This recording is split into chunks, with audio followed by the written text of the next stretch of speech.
Antes de entrar en tema, quería mostrarles este librito. La Iglesia Católica, Cristo vivo, presente entre nos. El autor es un autor que es un clásico de la literatura, especialmente para jóvenes. Es un autor que siempre lo hemos recomendado, Tiamer Toth. ¿Y por qué les muestro este librito? El librito lo edita una gente que se llama Instituto ESET. Se ve que es un grupo modernista, etc. Bueno, ok, ESET. Pero resulta que a este librito le faltan 3 capítulos. El libro en general es todo lo que lean de Tiamer Toth, es excelente. Pero claro, si yo le hubiese dicho a alguno de vosotros, cuando vean un libro de Tiamer Toth, cómprenlo porque vale la pena, van, lo compran y se dan con que este libro faltan 3 capítulos. No es que faltó una oración, no, 3 capítulos. ¿Cuáles son los capítulos? Del 7 al 9, al 10, 3 capítulos, 7 al 10, exacto. Bien, ¿y cuáles son esos 3 capítulos? Todos los que hablan sobre el papado y la infalibilidad. Estos señores, que si alguien escucha esta grabación, les pido que no sean deshonestos. Esto es una inmoralidad. Y acá hay monjitos y monjitas y todas contentos y qué sé yo, qué sé cuánto. Y estos señores son unos inmorales por publicar este libro con 3 capítulos mochados. Y no es que los capítulos tienen algún error teológico, al contrario. Sí, los que leen esos capítulos se van a dar cuenta, entre otras cosas, que es imposible que un papa sea hereje. Y por eso habrán dicho, mejor saquemos estos 3 capítulos, no sea que los sedevacantistas se regodeen leyendo este libro. No, realmente dan asco estos modernistas. Realmente uno no se cansa de sorprenderse de las barbaridades que estos bandidos hacen. Y yo les digo a estos señores que están en la fotito, la monjita, el monjito y no sé qué más, no sean inmorales, no sean inmorales. Corrijan esto, corrijan esto. Pero bien, otro tema, la epístola. Ojo que Jeremías es figura de Cristo, y Jeremías está tratando un poco fuerte a sus enemigos. Porque Jeremías le pide a Dios que sus enemigos, ¿dónde está? Percan a sus mujeres, sus hijos, y tórnense viudas, o sea que se mueran los maridos y sellan a sus maridos entregues a la muerte. Sus adolescentes sellan atravesados en la luta pelo gladio. Sellan oídos los lamentos saídos de sus casas. Pues faré caer sobre él repentinamente al salteador.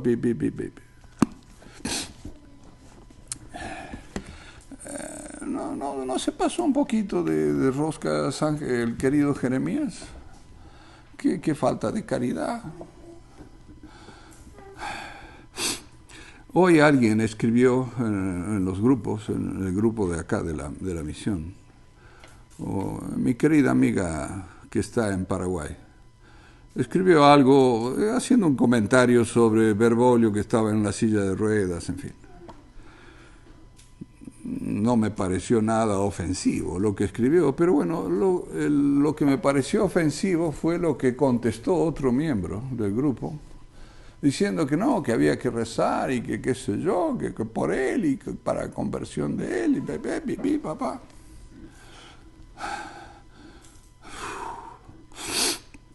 A ver, cuando Dios dice que hay que amar al enemigo, no dice que no haya enemigo. El enemigo existe y hay que hacer una distinción entre el enemigo personal y el enemigo de Dios. ¿Por qué? Porque si yo no hago esa distinción, puedo cometer errores graves. A ver, incluso el señor este que hace el llamado de atención cita a Santa Teresita, que qué sé yo, bien. Santa Teresita, por ejemplo, parece que tenía una monja en el convento que era sumamente antipática. Y antipática para con ella. Bueno, la cuestión es que Santa Teresita, si pudiéramos decir, piensen en lo que es difícil es en una comunidad tener a alguien que te está chateando cada vez que puede, ¿no?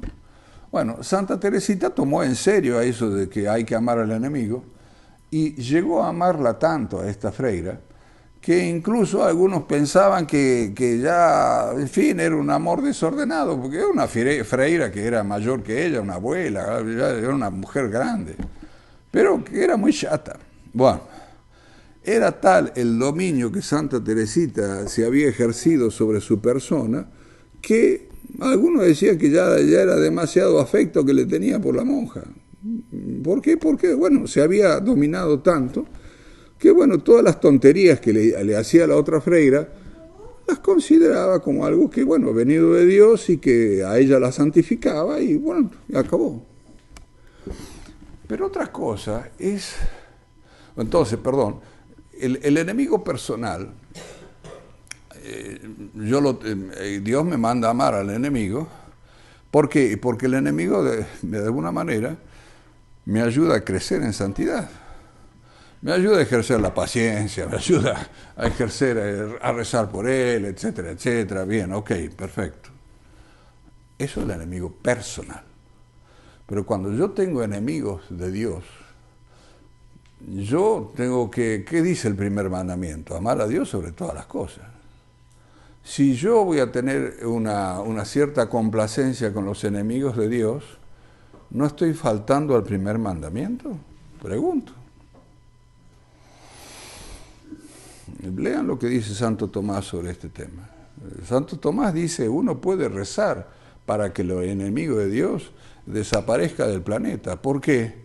Y porque está ofendiendo a Dios. Y cuando alguien ataca a Dios, está atacando nuestras almas. Está atacando las almas de estos niños. Cuando el bribón de Bergoglio hace todas sus barbaridades, y yo pido, y digo, bueno, sería bueno que a ver si el planeta queda más libre de tanto lillo, ¿es una falta de caridad? No, tengo caridad para con mi prójimo, tengo caridad para con las almas que quiero que se salven. Y que ese señor, que ataca continuamente a Cristo y a la Iglesia, ay, no, recemos por él para que se convierta. Señores, es un absurdo. Hay un curita de por ahí de Victoria diciendo, creo que iban a hacer una novena para pedir por la conversión de Bergoglio. Por Dios. Se supone que Bergoglio, si fuese el Papa, no tendría que nadie rezar por él, porque supuestamente Bergoglio, en razón del dogma de la infalibilidad pontificia, es el Cristo sobre la tierra. Es un absurdo rezar por la conversión de Bergoglio. Por Dios. ¿Qué pasaría si la idea, esa distinción que debemos tener entre enemigos de Dios y enemigos personales, lo hubiesen tenido los cruzados? Estamos jorobados, hace rato que éramos islámicos. Los cruzados, ¿por qué combatían? Por el honor de Dios. No estaban diciéndole a los moros, ¡ay, moros, vamos a rezar para que se conviertan ustedes! No, y los moros, por supuesto, se comían católicos a montones. Mataban católicos como moscas. Entonces, cuando perdemos esa noción de el enemigo de Dios y el enemigo personal, claro, estamos fastidiados. Me acuerdo que le hicieron una vez un reportaje a un cristero y le decían al cristero, ustedes matan a mucha gente y qué sé yo, qué sé cuánto. Y el cristero le dice, no, perdón, nosotros matamos solamente a los enemigos de Dios. Punto. Está clarísimo eso.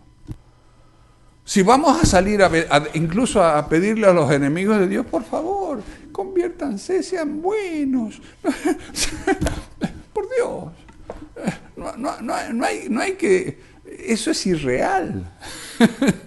Eso es irreal. La cristiandad nunca se hubiese logrado si no hubiese cruzados y gente con ideas de martirio incluso por ir a combatir por Cristo.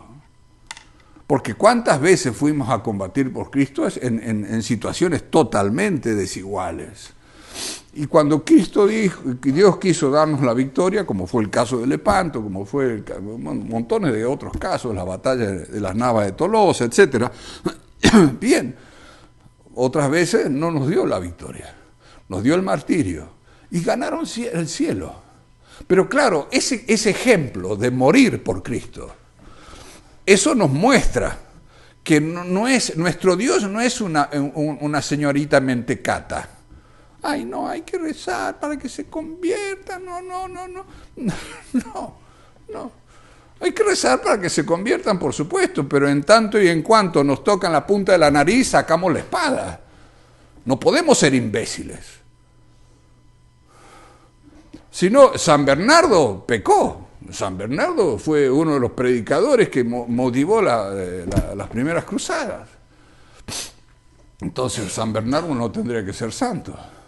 La querida Isabel la Católica. ¿Por qué le llaman Isabel la Católica? El Papa nada más y nada menos que le da el título de católico. ¿Por qué? Porque había sacado del territorio español a los moros.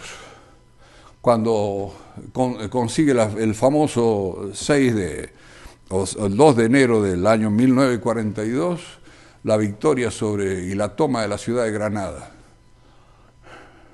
¿Qué hicieron mal los reyes católicos? No tendrían que sacarle el título de católico porque mataron mucho moro.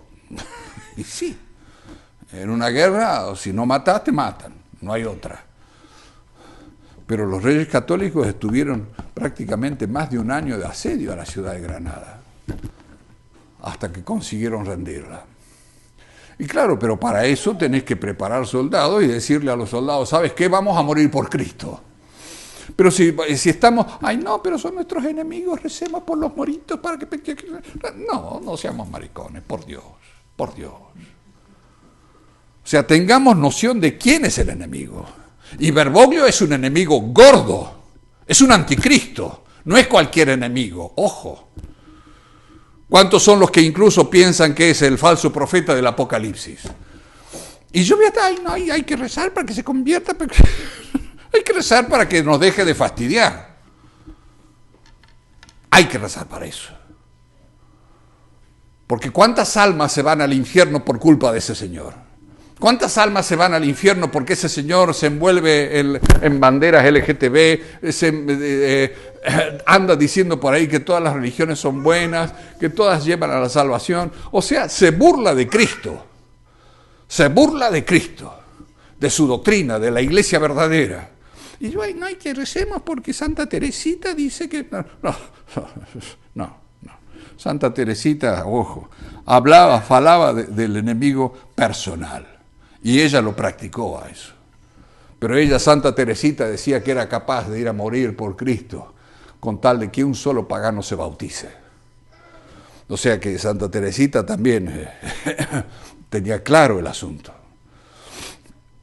Estudien el caso de Santa Juana de Arco. Juana de Arco le estaba movía a la guerra entre los franceses y los ingleses. Ojo, estamos allá por el 1300 y estamos en que los ingleses eran católicos y los franceses eran católicos. Ojo. Y Dios suscita a Santa Juana de Arco para restaurar la monarquía francesa. Y eran dos bandos católicos, ojo. Pero cuando hay una injusticia, hay una cosa que Dios quiere que se conserve, que es el caso de la monarquía francesa, que tiene eso es otro tema que podríamos hablar en otro día, pero Dios quiere la monarquía francesa, evidentemente. ¿Pero qué? Y Santa Juana de Arco decía a los soldados franceses, no, ahí vamos a rezar para que los ingleses se conviertan y no se vayan solitos, no. Cuando hay que combatir, hay que combatir. Entonces tengamos cuidado, porque ese espíritu del amor al enemigo no suficiente formado, yo diría deformado, trae complicaciones. ¿Complicaciones en qué sentido? Y en el sentido en que nos desarma. Perdemos la idea de enemigo. Ese es el asunto. Y que todos la gente ruin, ay no, son ruines, vaya a saber por qué, pero recemos para que no, sí, recemos, todo lo que vos quieras, pero a Dios, como dicen, a Dios rogando y con el mazo dando. O sea, si no perdemos el sentido del combate católico. Y parecemos todos señoritas quinceañeras que no quieren que nos afecten. Piensen ustedes, por ejemplo, ¿por qué los reyes católicos combatieron contra el Islam? ¿Saben lo que era el Islam cuando empieza a invadir España? Los jefes islámicos agarraban y decían, mandaban sus emisarios a las ciudades, a distintas ciudades que les decían, o ustedes nos pagan un vasallaje, ¿no es cierto?, unos impuestos, etcétera, impuestos en dinero, en trigo, etcétera, pero también los impuestos eran que tenían que mandarle, por ejemplo, acá a esta ciudad, tenía que mandarle todas las mujeres de 15 a 20 años para los harenes del califa. Claro, y los católicos iban a estar, ay, bueno, hasta luego, hermanita, vete, que se vayan al harén del califa. ¿Y eso no te mueve a reagir contra eso? Claro, gracias a Dios existió un Pelagio en el norte de España que dijo, se acabó con este cuento. No nos sacan más las mujeres y no pagamos más impuestos y nos levantamos contra el moro. Y así duraron 7 siglos combatiendo contra los moros hasta que consiguieron sacarlos de la península. ¿Pecaron? En eso, en ese combate, amén de ser Pelagio, Pelagio no es santo, pero merecería serlo. Pero estaba también San Fernando, rey. San Fernando es santo y combatió contra los moros. Está su cuerpo incorrupto en Sevilla. ¿Qué pecó San Fernando? Andaba con espada. Andaría también con el rosario para defenderlo y que Dios proteja a sus soldados, pero a los moros a cargárselos, porque eran enemigos de Dios y de la iglesia. Pero si estamos ahí siempre con el miquis, no, que cuidado, que ay, qué falta de caridad, que no, Señor, por Dios, tengamos claro, una cosa es el enemigo personal y otra cosa es el enemigo de Dios. Si no tengo claro eso, mala cosa. Y cuando piensen a veces, no, qué falta de caridad, bueno, mañana, si el globalismo y toda esta porquería sigue adelante, claro, mañana vas a tener, no sé, un islámico acá de alcalde de la ciudad, y capaz que te dice, che, tu hija, qué linda tu hija. ¿Cuántas hijas tenés? 2, 3, 4, 5, las quiero a todas en mi harén. Si no combatiste, vas a tener que entregarlas, y vas a acordarte de decir, ojo, el enemigo es el de Dios. A ese enemigo yo me tengo que jugar todo. No podemos estar con miquis. Bueno, entonces, mi querida amiga de Paraguay, tenés toda la razón del mundo. Y hay que rezar para que los enemigos de la cristiandad fracasen. No es ninguna falta de caridad, ninguna. ¿Por qué? Porque estoy dando gloria a Dios y estoy protegiendo a mi prójimo. ¿Está claro? Pasemos dos palabras, porque mañana, en principio mañana, Domingo de Ramos, por la ceremonia y todo, la lectura de la Pasión, no se suele dar sermón. Es muy bonito el Evangelio de hoy, es para hacer largos comentarios. Y uno de los comentarios que podemos hacer es, vean vosotros, la maldad judaica. Dice el Evangelio que estaban buscando matar a Lázaro, porque como Cristo lo había resucitado, y muchos se convertían por ver que Lázaro estaba ahí vivito con sus hermanas, todo bien, al punto de matar, querer matar a alguien que el mismo Cristo resucitó. Eso es una maldad fuerte, ¿eh? Otra cosa, bien vosotros, en las brigas que Cristo tiene con sus enemigos, Cristo no les está diciendo, ay, voy a rezar para que ustedes se conviertan. No, le dicen, ustedes, fariseos, son filhos del demonio. Le larga palabras fuertes. ¿Cómo? ¿El divino maestro nos está dando un mal ejemplo? No, es divino el maestro. Es Dios el que nos está enseñando. Entonces, cuando alguien ataca a Dios, porque lo estaban atacando a él, ¿no es cierto? Dice, ojo, vosotros sois hijos del demonio. Y si en la cruz él reza por sus enemigos, sus enemigos son in genere en particular, pero los enemigos fundamentales, los sumos sacerdotes, los fariseos, los que lo condenaron a muerte, Cristo a Pilato le dice, el que me entregó a ti tiene aún mayor pecado. Y él no dice, estoy rezando para que se convierta, no, no dice nada. Y de facto, en principio, Caifás, Anás y toda esa turma no se convierten. Entonces, leamos bien el Evangelio. Leámoslo bien al Evangelio. Bien, a otro punto. Vean qué precioso es. A mí el milagro de la resurrección de Lázaro me impacta, ¿no? Porque Cristo resucita a tres, la hija de Jairo, el hijo de la viuda de Naín y Lázaro. Y por supuesto los modernistas siempre atacan estos milagros de las resurrecciones porque dicen, no, Cristo resucitó, mentira que resucitó, eran casos de catalepsia, ¿no? Es una doenza que vos, tu metabolismo queda como a cero, pero tú vives, mantienes vida. Y en un momento el metabolismo vuelve de nuevo a funcionar, etcétera, y bueno, y te despiertas. Pero un cataléptico no se despierta con un joven, a ti te digo, levántate. O a la jovencita, a la hija de Jairo. El cataléptico se levanta cuando se le da la gana, cuando se le pasa la doenza, qué sé yo. Pero podemos, digamos, algunos decir, bueno, concedamos que la hija de Jairo y el hijo de la viuda de Naín hubiesen sido casos de catalepsia, no lo fueron, pero bueno. ¿Cómo explicas con la catalepsia la resurrección de Lázaro? Porque Lázaro, cuando le dicen, ¿dónde estaba? Y le dice a Marta, está acá, pero mirá, Jesús, que ya de 4 días que está metido en el sepulcro. Cualquier cadáver ya da mal olor.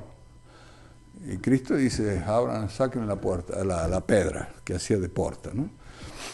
Y ahí es importante cuando le dice, Lázaro, sal fuera. Y Lázaro estaba vendado, porque los judíos vendan a los cadáveres, como las momias de Egipto, ¿no? E incluso con un velo en el rostro, etc. Y el cadáver salió hasta la puerta del sepulcro. Pero si estaba vendado, no podía caminar, no veía dónde estaba la puerta. Y el cadáver obedeció. Bueno, ya no era cadáver, Lázaro obedeció. Y por eso dice después, desátenlo. ¿Cómo es que caminó hasta la puerta? 4 días pudriéndose y ahora Lázaro está jovial y perfecto. Un milagrazo. Por eso que dice tanto, insiste en que muchísimos judíos creyeron al ver el caso de Lázaro. El caso de Lázaro no hay catalepsia que valga. Entonces, debemos siempre atender al gran facto de que Jesucristo es Dios. Y por eso es que nosotros no podemos tragarnos que cualquiera insulte a Dios y a su doctrina y a su iglesia como si fuese cualquier cosa. Ay, no, y recemos para que se convierta. No. En cuanto podamos le ponemos 4 gritos al personaje en cuestión, por lo menos. Entonces, otro detalle de la divinidad de Cristo. Amén de que resucita Lázaro y todo el tema. Dice que cuando entra el Domingo de Ramos, que la gente lo sale a recibir, porque y muchos de los que lo salieron a recibir eran entusiastas que habían visto el milagro de Lázaro. Y lo saludan, y como filho de David, Hosana al rey, filho de David, etc. Lo que debe haber sido eso. Los fariseos dicen, ve, no vamos a ninguna parte, estamos perdiendo esto. Todos van con él, se quejan los fariseos. Y hay un detalle precioso. Es todo un rey de cielos y tierra que entra en Jerusalén montado en un jumentillo, en un burrico. Claro, imagínense los fariseos. ¿Qué? Nuestro rey habrán dicho, si este no puede ser el Cristo, viene montado en un burrico. Nuestro rey tiene que venir con una caballería, con un soldado y matar a todos los romanos y hacer... No. Jesucristo viene montado en un burrico y cumple la profecía de Zacarías, capítulo 9, versículo 9. Véanlo, está ahí. Lémbrense que una de las características sabemos que la Iglesia Católica es la verdadera, es que se cumplen todas las profecías. Entonces, una profecía que fue hecha por el Zacarías no sé cuántos siglos antes, ahora se estaba cumpliendo a la perfección.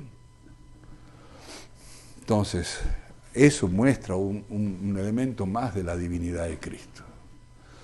Y para terminar, aquella frase que Cristo dice, si el grano de trigo no cae y muere, no da fruto. Eso sirve también para nosotros, para nuestra vida espiritual. Si nosotros no morimos a nuestro orgullo, a nuestra voluntad propia, a mi parecer, a lo que, etcétera, etcétera, no daremos fruto. Nuestro fruto está en morir a nosotros mismos y dejar vivir a Dios en nosotros. Que sea la voluntad de Dios que se exprese continuamente en nuestro modo de ver, de agir, de actuar. No en lo que a mí me parece. Estos padrecitos, por ejemplo, que reniegan ahora que viene la Semana Santa, dicen, no, nosotros no celebramos el sábado según la liturgia de Pío XII, no, nosotros somos más perfectos, somos más rigurosos y seguimos la liturgia de San Pío X. ¿Qué problema? Lean las encíclicas de San Pío X, de Pío XI, de Pío XII, y cómo insisten en que incluso en la liturgia se obedezca al Santo Padre. No son ellos el Santo Padre. No es el Espíritu Santo que habla a través de estos padrecitos con esas ínfulas de grandes teólogos, es que lo único que son demonios llenos de soberbia. Entonces, esos padrecitos tienen que agachar la cabecita y si les gusta la liturgia de San Pío X, qué sé yo, bueno, San Pío X insistía en el movimiento litúrgico y en que los fieles, por ejemplo, contesten a la misa, etcétera, etcétera. Entonces, debemos cuidarnos de seguir nuestra propia voluntad. Nuestra propia voluntad es un veneno en la vida espiritual. Debemos seguir la voluntad de Dios. me parece que es mejor lo que yo pienso. No, Dios es Dios, la infinita sabiduría es la de Él, no la mía. Entonces nosotros tenemos que seguir la voluntad de Dios, y punto. Solo así alcanzaremos la vida eterna, solo así moriremos a nuestra propia estupidez y daremos lugar a la sabiduría infinita de Dios. Y alcanzaremos así la vida eterna. Ave María Purísima.